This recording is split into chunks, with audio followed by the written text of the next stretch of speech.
Matter and Interactions, Chapter 3. So this is my summary video for the main ideas in Chapter 3 of Matter and Interactions, best book ever, just so you know. And so what I want to do is just give you a really brief review of Chapter 1 and Chapter 2. And that's all this stuff right here. And it's a lot, right? But go back and look at the summaries for Chapter 1 and Chapter 2 if you're like, what? Okay, and that's fine.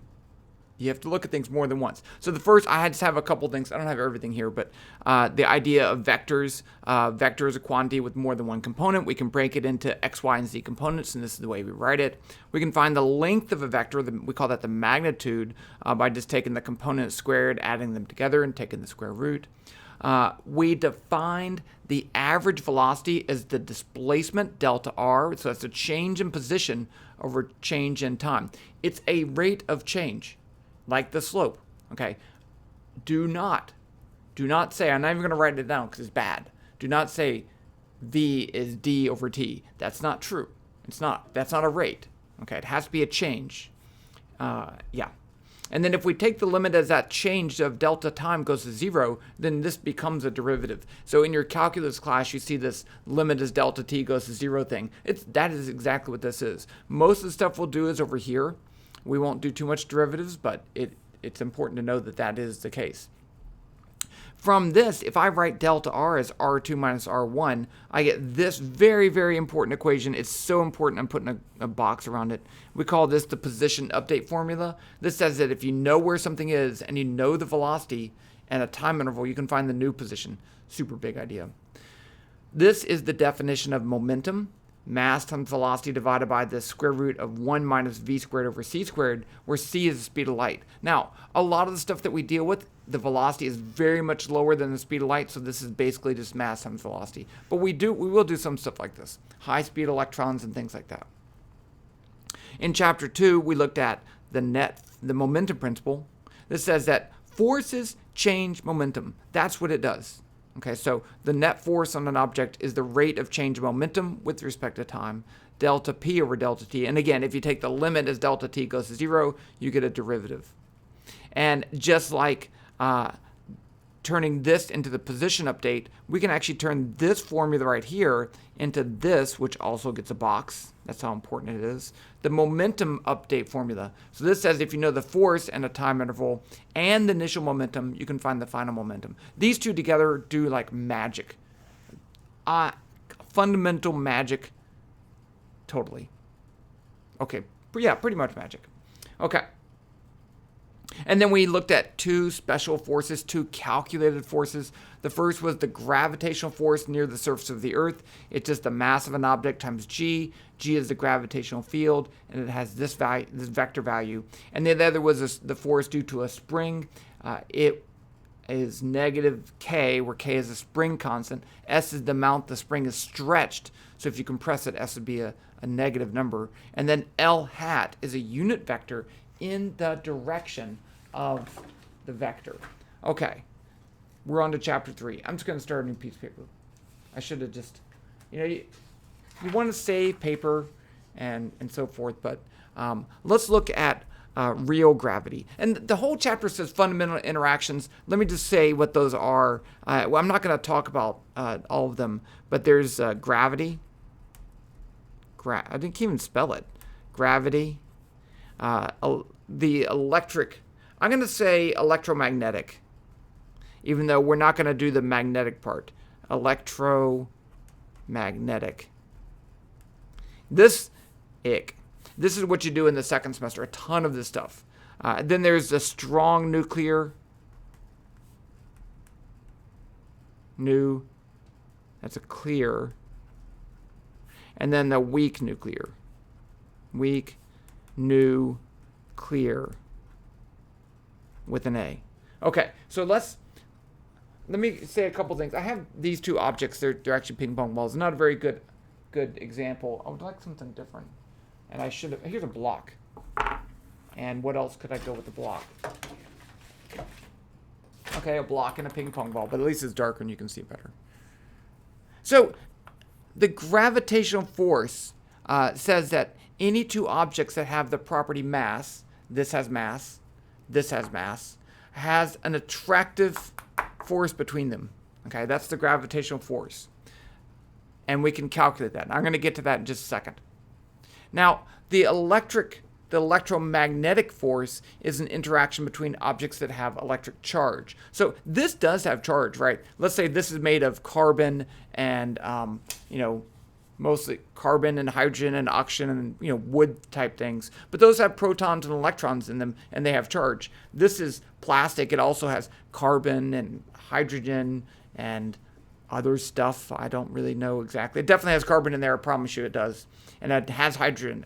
But those have protons and electrons too. And so normally you wouldn't think of these as interacting, but if you get them, this is important, because if you get them super, super, super close, then they do, right? Because those atoms actually repel, and that's what the basis of these contact forces is, an electromagnetic interaction. We don't do it that way because it's too complicated, but it is. Finally, and now if I get like electrically charged, if I rub this and get it charged, we can see interactions there too. The strong nuclear force is an interaction between things in the nucleus. So in the nucleus, you have protons and neutrons. It's an interaction between those. And then the weak nuclear force, no one likes to explain it because it's super complicated, but it does have to do with other nuclear things, but it's not nearly as strong as a strong force, so they call it the weak force. You see, physicists are creative and fun. We really are. And you are too, because you're a physicist. We're all physicists. Okay, so let's look at the gravitational force. Let's imagine that I have two objects. I'm going to call this object 1, and it's right there. And I'm going to have object 2 right there. And this is the XY axis right there. It doesn't really matter though. And they both have masses. Then I can calculate the gravitational force between them. I'm going to write the equation and then explain how to get it from here. It looks like this. F, I'm going to call it capital G so that we know it's the real gravitational force, not gravity on the surface of the Earth. Negative G, mass of 1, mass of 2, over the magnitude of R squared times R hat. So G is a constant. G is a constant, 6.67 times 10 to the negative 11th Newton meters squared per kilogram squared. I wouldn't say memorize that. I I haven't memorized because I've been writing this down for 30 years, but it's not that important. You can just look it up. And then M1 is the mass of 1, M2 is the mass of 2, and R is the vector, and this is the gravitational force on 2. R is the vector from the center of 1 to the center of 2, R. So R hat is a vector in this direction. So if I multiply that by a negative sign, I'm going to get a gravitational force this way on 2. So it's going to be attractive, right? So 2 is going to be pulled towards 1. But what about R? Well, we need to find R. So let's say that I have this vector is the vector location of mass 1. I'll call that R1. And this is the vector location of 2, R2. Then R looks like the displacement vector. And in fact, we have the same vector math. R is going to be the final position, R2. It's not moving, minus R1. So if I know the vector locations of these two, I can find the vector R. Then I can find the magnitude of R and square it, and that goes down here. And then I can find the unit vector. So let's just review. Let's say R is equal to Rx, some x component, some y component, some z component. The magnitude of R would be the square root of Rx squared plus Ry squared plus Rz squared. Those are just numbers. Now you want them in meters because we have the gravitational constants in meters squared. And then we're going to square that. But it is a scalar value. And then I can get R hat. R hat is just going to be the vector R divided by the magnitude of the vector R. So whatever this value is, I'm going to divide each one of these by that. So it would look like this. Rx over, I'm just going to write this as R. Is that okay? That's the magnitude of R. Ry over R. Rz over R. And that's the gravitational force. Now, and I'm not going to do this calculation right now, but it's a fun one to do. Suppose I have like two people standing in a room, and this person, so let's say M1 is equal to 70 kilograms, and M2 is equal to 65 kilograms, and the magnitude of R is 1 meter, which seems like, that's a little close. If, it's not 6 feet, 6 feet distance would be like 2 meters, but that's fine. And you just calculate the magnitude of this force, so the unit vector of the magnitude is 1. It is super tiny. I mean, super, super, super, super tiny. It's because this gravitational constant is so small. The gravitational force is super, super, super weak.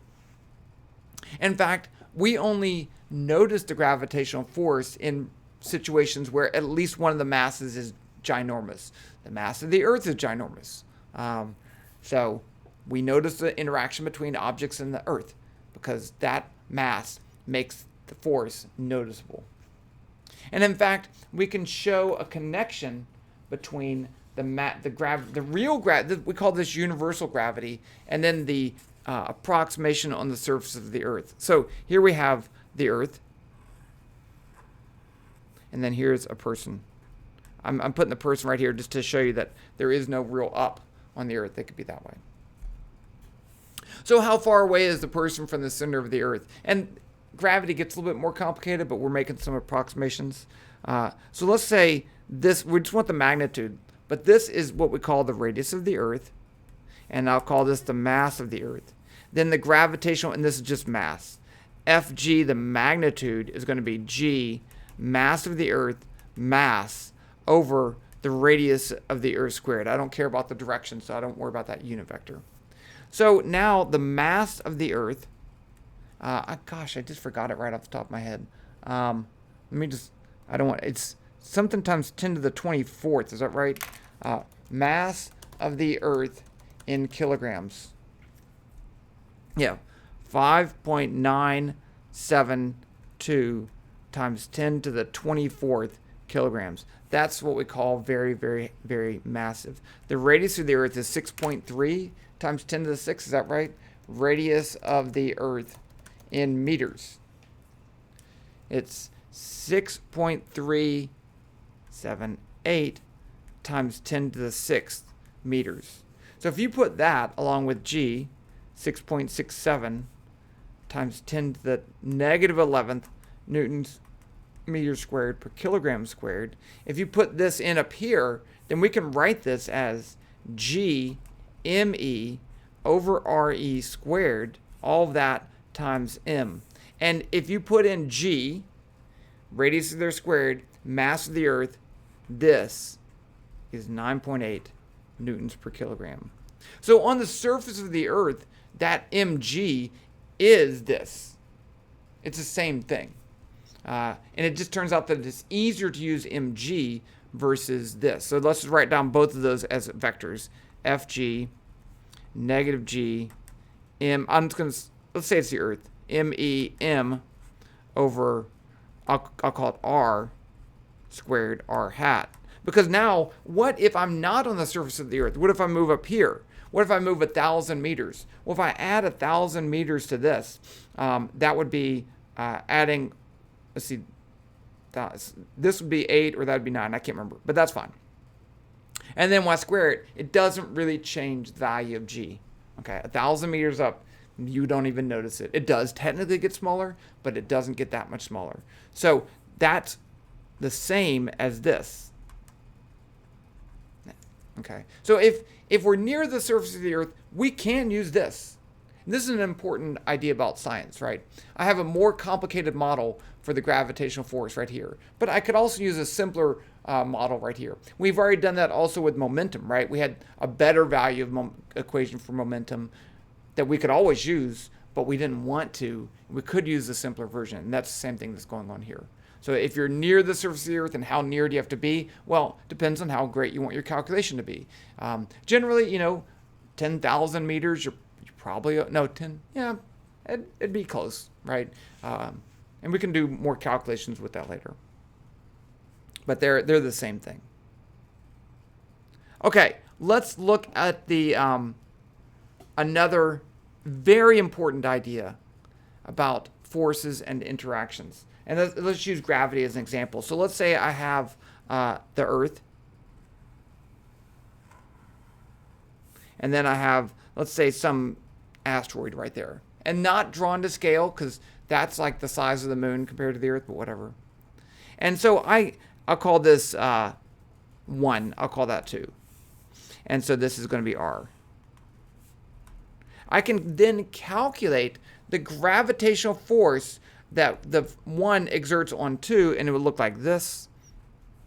And I'm going to call that F1, 2. It's the gravitational force. And I would calculate that as F1, 2 is negative G M1 M2 over R squared. I'm just going to write that as R squared R hat.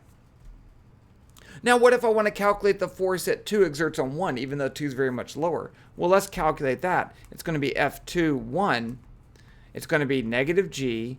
I have now mass 2 times mass 1. And then I have to get this vector right here, right? Because I need the vector from 2 to 1. But that's just the complete opposite of 1 to 2. So I can just write this as R squared R hat plus. And you'll see the very important, very important thing here. F1 on 2 is equal to negative F2 on 1. The force, we don't say, it's really, a force is a way to describe an interaction between two objects. So it's impossible, I need to draw this. It's the same length, but this is F2 on 1. Okay, this is a very important idea. In a lot of times, this will be called Newton's third law. It says that forces come in pairs. Forces are an interaction between two objects. It's a huge idea. Okay, you can't just have one object interacting by itself.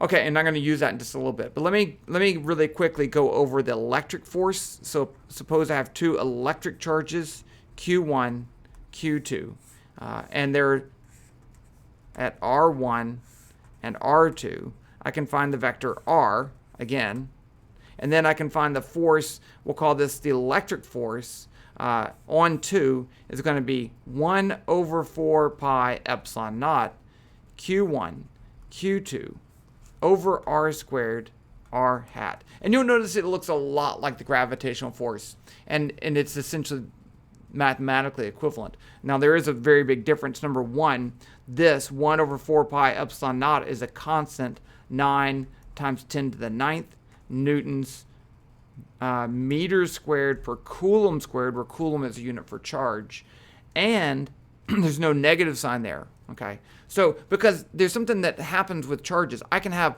two positive charges and they repel, or I can have one positive and one negative and they attract. So the electric force can be both attractive and repulsive, whereas the gravitational force is only attractive because we only have positive masses. You'll also notice that this constant, and it's kind of hard to compare constants because they're different units, but 9 times 10 to the 9th, the electric force is super strong. Super strong. Okay, but we don't notice it between these two objects that much. We don't notice it between this and the Earth that much because this has almost the same number of protons and electrons, so essentially a neutral charge, and the Earth is essentially neutral. So all the positives here and the positives in the Earth repel, but all the negatives and the positives attract, and so overall it kind of just cancels out. So we don't notice that for large objects as much, but it is there. Okay, now let's look at conservation of momentum. Conservation of momentum. So suppose that I have two rocks in space, and they're going like this.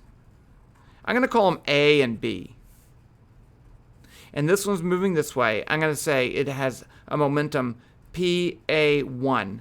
And this one has a momentum this way, PB1. And then they collide. This is during the collision, so I'm drawing it as a collision. And this is A, and this is B. And so during that collision, A pushes on B. So I'm going to draw this force right here, F A on B. But it doesn't matter what kind of interaction it is. If A pushes on B, B pushes back on A with the same force. We saw that forces come in pairs. F B on A.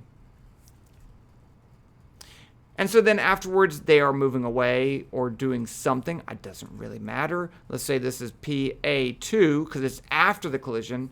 And this is, I don't really care about the direction, PB2 after the collision.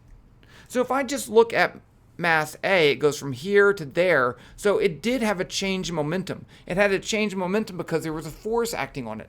So I can say, let's say this is in space. So that's the only force acting on it. I can say F BA is equal to delta PA delta T. If I do the same thing for B, it changed momentum too. So I can say FA on B is equal to delta PB delta T. But if forces come in pairs, then FAB is equal to negative FBA. We saw that. And there's no way for this force to push on A for a different time than A pushes on B. So the times, these two times have to be the same. So that means that delta PA has to be equal to negative delta PB. And if I add that delta to both sides, I get delta PA, the change in momentum of A, plus the change in momentum of B has to be 0. And so if you want, we could write this out as PA2 minus PA1, that's delta PA, plus PB2 minus PB1 equals 0. And then I can add these ones to the other side, and I get PA2 plus PB2 equals PA1 plus PB1. This says P1 total is P2 total, or momentum is conserved. The momentum before the collision is equal to the momentum after the collision. And it doesn't matter what kind of collision that is. It's purely a product of this forces come in pairs. If forces come in pairs, then momentum must be conserved.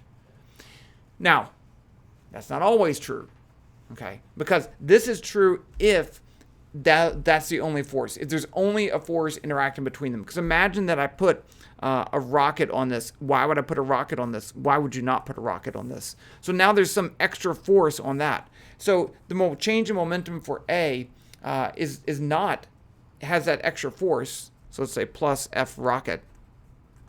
And so this is not the negative of that. So that momentum would not be conserved in that system.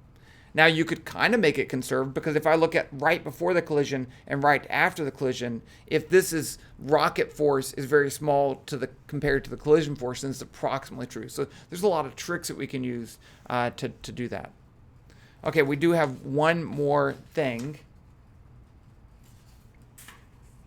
And that's, what if I have a bunch of particles? Let's say let's just do 3, which 3 is a bunch.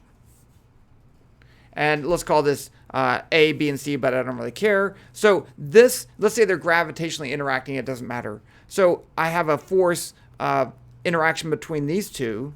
I have an interaction force between these two. I have an interaction force between these two. So if I want to look at the individual motions of the whole thing, then it can get complicated. And we can do this because it's actually pretty awesome.